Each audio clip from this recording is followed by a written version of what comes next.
Mesdames, Messieurs, ce colloque 2019 s'articule autour de la remise du prix Roger Becqueriot.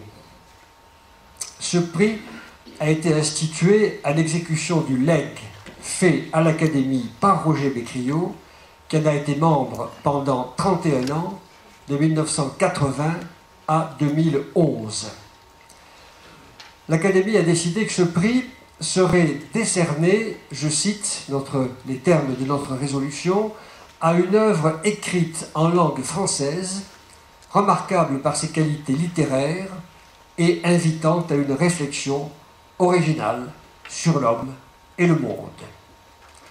Pour cette première édition, et afin de rendre un hommage plus précis à Roger Becqueriot, en sa qualité de grand voyageur, nous avons voulu couronner un ouvrage illustrant, d'une manière ou d'une autre, le thème du voyage, la littérature de voyage.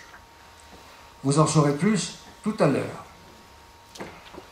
Pour donner à cette première édition du prix Becqueriot un relief plus marqué, nous avons décidé d'enchasser la remise du prix, qui aura lieu en début d'après-midi, dans une journée complète de colloques consacrés au même thème, le thème du voyage et de la littérature de voyage.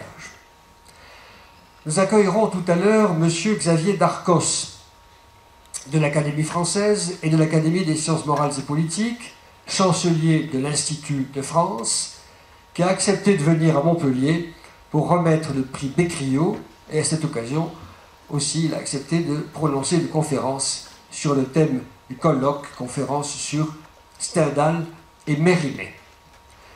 C'est pour aller accueillir tout à l'heure M. Darcos que je serai obligé de quitter cette séance matinale, et je remercie d'ores et déjà Hilaire Giron, vice-président de l'Académie, de bien vouloir me suppléer à la présidence pour la suite.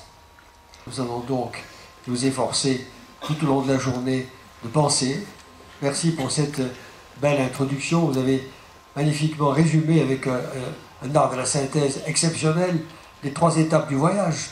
Le voyage de découverte qui est celui des géographes, le voyage d'intérêt qui est celui des marchands, et le voyage de puissance qui est celui des colonisateurs, avec les excès éventuels que ce troisième voyage a pu produire lorsque la colonisation a trop duré. Merci beaucoup. Nous allons donc, je crois, faire une toute petite interruption pour permettre à nos hôtes de regagner des places plus agréables pour eux, de ne plus être exposés, et au contraire exposer Monsieur le vice-président de l'Académie et les orateurs de la matinée qui vont venir le rejoindre. Merci beaucoup.